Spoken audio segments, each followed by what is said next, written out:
Bem-vindo ao Ju Simples, o canal que descomplica o direito para você entender seus direitos e deveres de forma clara e prática. Aqui, o juridiquês vira a linguagem do dia a dia. Bom, para começar, vamos direto ao ponto com uma pergunta que, olha, com certeza já passou pela cabeça de muita gente.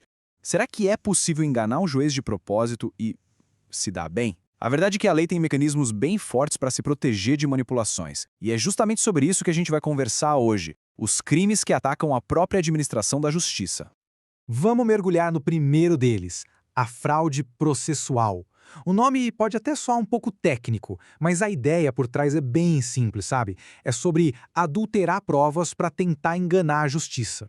Olha só, o Código Penal, lá no artigo 347, usa uma expressão bem específica: inovar artificiosamente. E o que isso quer dizer na prática?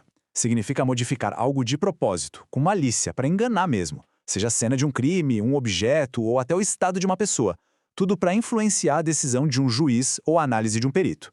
É, basicamente, o ato de plantar ou alterar evidências. E a lei é bem clara sobre o que pode ser alterado, viu? Estamos falando do estado de um lugar. Pensa só, limpar a cena de um acidente para esconder a culpa de alguém. Ou o estado de uma coisa, tipo danificar um objeto para dizer que ele já veio com defeito. E acredite se quiser, pode ser até mesmo o estado de uma pessoa. Sabe, alguém que finge uma lesão muito mais grave do que ela realmente é. Agora, presta atenção que essa parte é bem interessante.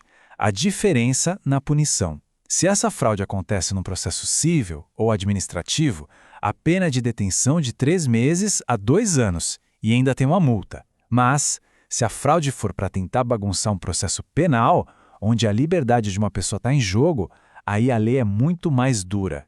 A pena é aplicada em dobro. Isso mostra o quão sério o sistema considera esse tipo de manipulação.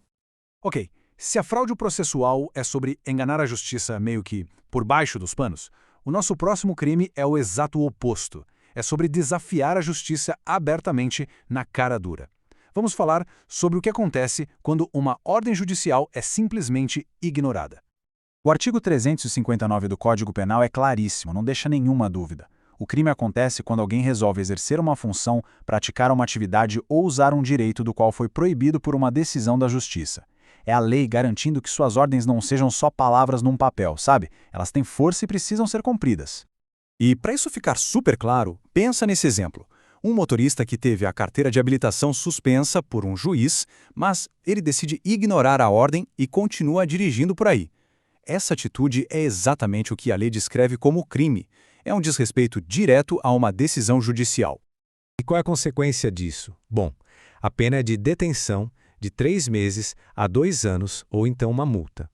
Ou seja, não é uma coisinha que passa batido não. Desrespeitar uma ordem da justiça tem consequências legais bem definidas. Certo, mas aí a gente se pergunta por que a lei se preocupa tanto em punir esses atos?